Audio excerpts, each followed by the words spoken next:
En el campo internacional se abren muchas perspectivas que también tienen que ver con el derecho nacional, como decía el entrevistado anterior, es una relación permanente del orden mundial con los órdenes nacionales.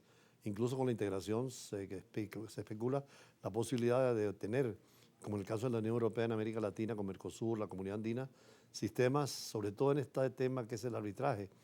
Una de las especialistas venezolanas es el Sormar Chacín, quien abre la primera vez un diplomado en arbitraje en la Universidad Bicentenaria de Aragua. Explícanos el concepto y la iniciativa. Gracias, embajador. Sí, es el diplomado de mediación y arbitraje. Son 10 encuentros. Tenemos facilitadores de la altura del doctor Beni Márquez, la doctora Hermida Castillo, el doctor Nancy Villalobos y mi persona. El contenido, ¿verdad?, es sobre las técnicas a desarrollar para la persona que se vaya a encargar a mediar o arbitrar, para llevar los casos por esta vía alternativa de resolución de conflictos y no a los tribunales. ¿Qué papel juega la negociación en todo esto? Porque es la afirmación que ha hecho tanto las Naciones Unidas en el artículo 33 de la Carta de la ONU, como todas las legislaciones nacionales hablan de la necesidad de negociar antes de ir a los tribunales. Claro, la fundamentación es constitucional, pero la intención es ahorrar tiempo también y que ambas partes entiendan que debe ceder algo para poder llegar a ese acuerdo. El mediador no es el que va a tomar la decisión, es el que va a llevar el orden para hacer todas las sugerencias necesarias para que cada uno entienda en qué va a ceder para negociar y para que se resuelva esa controversia. Talleyrand decía, refiriéndose a la guerra en Francia, que aunque estuvieran sonando los cañones había que negociar. Eso se aplica también a la empresa privada, a los negocios sindicales, a las iniciativas comerciales. Sí, depende. En el caso de arbitraje, de acuerdo a la ley de arbitraje comercial de Venezuela, solamente los asuntos de orden privado, no los de orden público. Entonces hay que hacer primero una discriminación, ¿verdad? La asesoría respectiva, a ver si ese caso es o está dentro de lo que se puede resolver por la vía de arbitraje. Ahora, la referencia más importante es la referencia internacional en la parte evolutiva. Es decir, los grandes estados prefieren muchas veces, antes de ir a un tribunal internacional, ir a un arbitraje y llegar a soluciones negociadas donde, como usted decía, unos tienen que ceder y otros también para llegar a acuerdos fundamentales. Bueno, mire, usted lo sabe que Venezuela, junto con otros 159 países del mundo, han firmado el Convenio Nueva York 1958, donde esa decisión arbitral en cualquiera de estos países puede ser reconocida y ejecutada en otro país. Esto abre muchas soluciones. Ahora que estamos dispersos en el mundo entero, hay bienes, hay conflictos, hay situaciones que deben resolverse, que pueden ser o por vía personal o por vía virtual. El arbitraje no tiene limitaciones de materia, ni de competencia, ni de cuantía. Algunos ejemplos que manejen ustedes, ¿cuáles son? Sí, como no, hasta ahora nos ha llegado, es nacional, donde hemos hecho lo que es particiones de bienes, ¿verdad? Tanto sucesorales como del vínculo procedente matrimonial. En materia internacional, algunos ejemplos tal vez no serían el del Esequibo, dentro de unas hipótesis posibles, más allá de lo jurídico de la Corte Internacional de Justicia, llegar a un arbitraje. Es posible y aceptable. ¿Quiénes serían las partes? Las partes, cada uno de los países. Y los árbitros, ¿qué calidad deben tener? ¿Qué conciencia?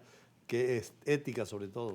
Ética, eso es también una de las características por las cuales se puede mantener ese arbitraje, porque en la medida que se ven los resultados y que es una persona que tienen a cargo donde va a no tener intereses, ¿verdad?, particulares, sino que se va a ejercer realmente una justicia, entonces de esa manera va a permanecer en el tiempo.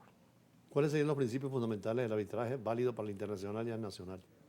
Sí, bueno, en principio que cada una de las partes entienda que va a firmar una cláusula donde se va a comprometer a cumplir con la decisión arbitral. Esas decisiones pueden ser anulables, pero no apelables.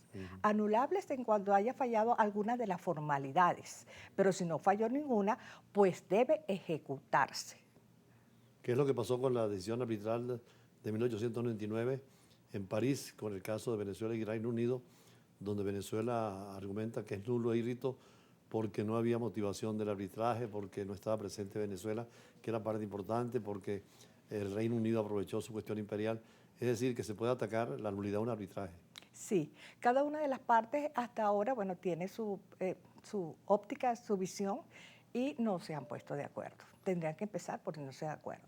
La escuela norteamericana de Harvard es muy importante en eso del arbitraje, sobre todo en materia contractual, ¿no? Sí, claro. Es que depende, hay distintas posturas. No necesariamente tiene que ser contractual. También puede ser extracontractual en los casos que se vayan a desarrollar y para eso cada uno de los países ha firmado con sus respectivas reservas, donde incluyen también las obligaciones de origen extracontractual. Algunos textos fundamentales para entender el arbitraje de los televidentes que nos escuchan, a lo mejor quieren profundizar más. Hoy por hoy, la ley de arbitraje comercial respecto a Venezuela y el Tratado Convenio de Nueva York de 1958. Hay, de acuerdo a las regiones del mundo, distinta concepción del arbitraje. Por ejemplo, en el caso de Asia, que hay una visión más hacia la comunidad, o en el caso de Occidente, que es más hacia el individuo. Sí, totalmente. Así como cada uno de los países tiene su propio ordenamiento jurídico vigente y así como debe respetarse la autonomía de los pueblos, sí, solo que debe adaptarse, pues, para que pueda utilizarse en ambas Ahora, partes. ¿cómo extender en Venezuela el interés, sobre todo académico, por el arbitraje y sobre todo el uso que se haga para evitar la vía jurisdiccional? En la Universidad Bicentenaria de Aragua ya inició este diplomado de mediación y arbitraje. Y entonces, por ejemplo, en esa escuela de Derecho, de 2 años para acá, hay una materia que se llama medios de resolución de conflictos. Entonces nacería, ya el abogado sabría que no todo tiene que necesariamente llevarlo a tribunales. Y en la medida de que no solamente el abogado, sino el particular sepa que va a ser una manera expedita, segura, confiable de resolver, pues decidirán llevar a Además, un arbitraje. principio de gerencia sana es que toda negociación es posible, no hay límite para la negociación. Y los acuerdos son posibles dentro de esa negociación. Sí, claro. Para ello debe tomarse en cuenta, ¿verdad?, que si es por vía contractual, debe haber una cláusula donde se coloque que cualquier controversia deberá resolverse vía arbitraje y especificar cuál va a ser ese arbitraje. En las áreas, por ejemplo, sindical, ¿cómo está funcionando esto? Sí se puede, claro, aunque el derecho laboral, ¿verdad?, es de orden público, sin embargo, las negociaciones sí se pueden y luego se llevan a homologar esas decisiones. ¿Cómo informar o informarse de los cursos? ¿Qué referencias tiene? Sí, en la página de la Universidad Bicentenaria está toda la información de requisitos. Además, creo que tienen Son los opción, viernes de 2 a 4:30. además tienen la opción de estos diplomados de optar al doctorado en ciencias jurídicas posteriormente, ¿no? Unidades posteriormente. Ciencias jurídicas también es un doctorado nuevo que se abre en la UBA. Sí, ¿cómo no? Ya, no, ya está abierto. Creo que ya hubo una promoción primera, ¿no? Ujú, sí. De doctores en derecho, en ciencias jurídicas. Ya hay egresado. ¿Qué paradigma tenemos del arbitraje a nivel internacional? Bueno, Tal vez el francés. primero, fíjese que está siendo tan antiguo, está en desuso, siendo la principal vía que debe emplearse.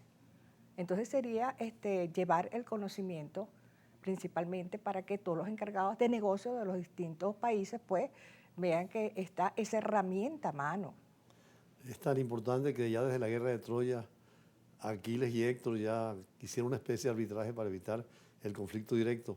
Y en muchas ocasiones en la historia vemos esos casos de arbitraje. En Venezuela, algún caso muy sonado, ¿cuál es? Arbitraje no lo tengo en mente ahorita. Bueno, el Esequibo es un arbitraje Ah, que desconocemos de París, pero precisamente ya existía, como usted dice, una larga historia del arbitraje, ¿no?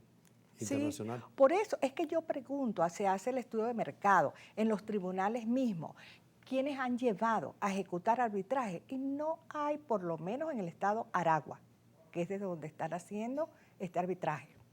Bueno, yo le felicito por esa iniciativa y felicito al rector Basilio Sánchez porque se está abriendo en el mundo de lo internacional las distintas dimensiones y el arbitraje es una de ellas en la práctica corriente de los individuos, de las comunidades y los estados.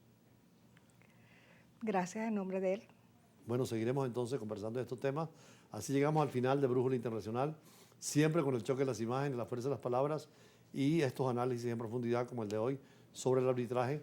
Recomendamos a los abogados y a los juristas y también a los especialistas en resolución de conflictos el entrar en esa materia del arbitraje y hoy la universidad está ofreciendo ya una primera alternativa. Mañana volveremos con la agenda internacional y nuestros análisis en profundidad, con el choque de las imágenes y la fuerza de las palabras. Muy buenas tardes y hasta mañana.